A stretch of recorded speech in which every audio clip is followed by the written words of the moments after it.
அன்புக்குரிய சகோதரர்களே, அஸ்ஸலாமு அலைக்கும் வரஹ்மதுல்லாஹி வபரகாத்துஹு. இன்றைக்கு நாம் பேசப்போகிற விஷயம் சாதாரணமான ஒரு சூறாவை பற்றி அல்ல. அல்லாஹ் தன்னுடைய நபியை செல்லமாக அழைத்த ஒரு சூறாவை பற்றி. அல்லாஹ் பெயர் சொல்லி அழைக்காமல் அன்பின் பெயரால் அழைத்த ஒரு சூறாவை பற்றி. அதுதான் சூரத்துல் முஸம்மில். அல்லாஹ் திருக்குரானில் எங்காவது யா முஹம்மத் என்று அழைத்தானா என்று நீங்கள் கவனித்து பாருங்கள். பாத்திகாவிலிருந்து நாஸ் வரை எங்கேயும் இல்லை. அது அவமானம் கிடையாது. அது மிகப்பெரிய மரியாதை. ஒருவரை அவரின் இயற்பெயரால் அழைக்காமல் அவருக்கான அன்பு பெயரால் அழைப்பது தான் நெருக்கத்தின் அடையாளம். நம்ம வீட்டில் பிள்ளைகள் இருக்கலாம். பெயர் வேற, ஆனா நாம் கூப்பிடுவது குட்டி, செல்லம், ராஜா என்று. அந்த பெயரில்தான் அன்பு இருக்கிறது. அந்த மாதிரிதான் அல்லாஹ் தன்னுடைய நபியை யா அய்யுஹல் முஸம்மில், போர்வை போர்த்திக் கொண்டிருக்கக்கூடிய நபியே என்று அழைக்கிறான். இந்த அழைப்புக்கு பின்னால் ஒரு மிக ஆழமான வரலாறு இருக்கிறது. ஹிரா குகை, ஜபலே நூர், காபாவை நேராக பார்க்கக்கூடிய அந்த இடம். அங்கே ரசூலுல்லாஹ் ஸல்லல்லாஹு அலைஹி வஸல்லம் பல நாட்கள் தனிமையில் அல்லாஹ்வை தியானித்தார்கள். 40 நாட்கள் அல்லாஹுடன் பேசும் அந்த அமைதி. சில அறிவிப்புகளில் நபித்துவத்திற்கு 3 வருடங்களுக்கு முன்பே அந்த வழக்கம் இருந்தது என்று சொல்லப்படுகிறது. அந்த அமைதிக்குப் பிறகு வானத்திற்கும் பூமிக்கும் இடையே உண்மை தோற்றத்தில் ஜிப்ரில் அலைஹிஸ்ஸலாம். வஹி என்பது ஒரு கடிதம் அல்ல, அது ஒரு கனமான வார்த்தை. அல்லாஹ் சொல்கிறான், إن سنلقي عليك قولا ثقيلا إن سنلقي عليك قولا ثقيلا. அந்த வார்த்தையின் கனத்தை சஹாபாக்கள் விளக்குகிறார்கள். ஜைது பின் சாபித் ரலியல்லாஹு சொல்கிறார்கள், ஒரு முறை ரசூலுல்லாஹ் என் மடியில் தலை வைத்திருந்த போது வஹி வந்தது. என் காலெலும்பு உடைந்து விடுமோ என்று பயந்தேன் என்று. அந்த அளவுக்கு கனமான வார்த்தை. அதை சுமந்த நபியின் உடம்பு வேர்வையில் நனைந்தது. அந்த பதட்டம், அந்த பயம். அதனால் தான் ரசூலுல்லாஹ் வீட்டிற்கு வந்து ஜம்மிலூனி ஜம்மிலூனி, என்னை போர்த்துங்கள் என்று சொன்னார்கள்.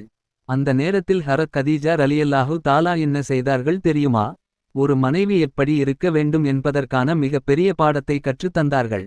அல்லாஹ் உங்களை ஒருபோதும் கைவிட மாட்டான்.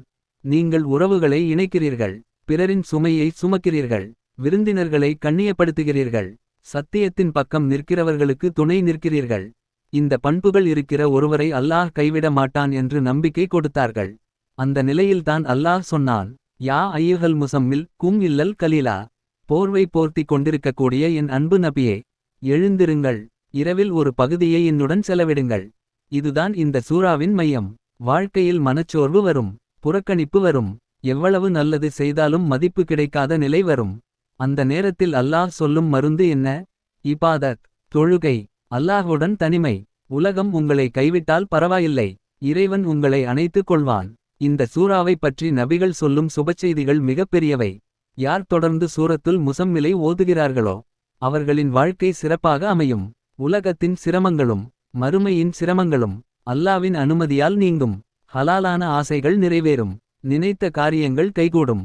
மிக முக்கியமாக நபிகள் ஸல்லல்லாஹு அலைஹி வஸல்லம் அவர்களை கனவில் காணும் பாக்கியம் கிடைக்கும். அன்புக்குரிய சகோதரர்களே, அல்லாஹ் தன்னுடைய நபியை செல்லமாக அழைத்த அந்த சூறாவை நாம் அலட்சியப்படுத்தக் கூடாது. சூரத்துல் முஸம்மில் ஒரு சாதாரண சூறா அல்ல, அல்லாஹ் தன் நபியை அன்புடன் அழைத்த மகத்தான சூறா. இந்த சூறாவை தொடர்ந்து ஓதுபவர்களின் வாழ்க்கையில் நிம்மதி அதிகரிக்கும். மனக்கவலை, சோர்வு, புறக்கணிப்பு போன்ற உணர்வுகள் மெதுவாக குறைந்து உள்ளத்தில் ஒரு நிலைத்த அமைதி உருவாகும். உலக வாழ்க்கையில் சந்திக்கும் சிரமங்கள் எளிதாக கடந்து போக அல்லாஹ் வழி திறந்து தருவான். இந்த சூறாவை முறையாக ஓதிவரும் ஒருவருக்கு உலகத்திலும் மறுமையிலும் உள்ள கஷ்டங்களை அல்லாஹ் நீக்குவான் என்று அறிஞர்கள் கூறுகிறார்கள். குடும்பம், தொழில், சமூக உறவுகள் என எந்த வகையான நெருக்கடியாக இருந்தாலும் அவற்றை தாங்கும் மனவலிமை கிடைக்கும். தீய பார்வை, தேவையில்லாத பயம், காரணமில்லா பதட்டம் போன்றவை குறைய உதவுகிறது. ஹலாலான நல்ல ஆசைகள் நிறைவேற வேண்டும் என்று நினைப்பவர்கள் இந்த சூறாவை வழக்கமாக ஓதினால் நினைத்த காரியங்கள் கைகூடும் என்று நம்பப்படுகிறது. முயற்சிக்கு பறக்கத் கிடைக்கும், தாமதமான விஷயங்களில் முன்னேற்றம் தெரியும். இரவில் சிறிது நேரம் அல்லாஹுடன் தனிமையில் இந்த சூறாவை ஓதுவது ஈமானை வலுப்படுத்தும்.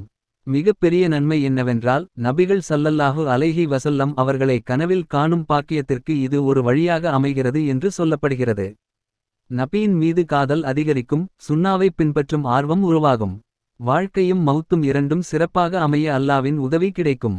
இந்த நன்மைகளைப் பெற ஒரு நாளைக்கு குறைந்தது ஒருமுறை சூரத்துல் முஸம்மிலை ஓதுவதை பழக்கமாக்கிக் கொள்ளுங்கள்.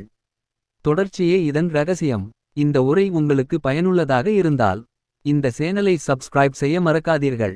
இந்த செய்தி ஒருவரின் வாழ்க்கையையாவது மாற்றும் என்றால் லைக் செய்யுங்கள். உங்கள் நண்பர்கள் குடும்பத்தினருடன் ஷேர் செய்யுங்கள். மீண்டும் ஒரு பயனுள்ள விஷயத்துடன் சந்திப்போம்.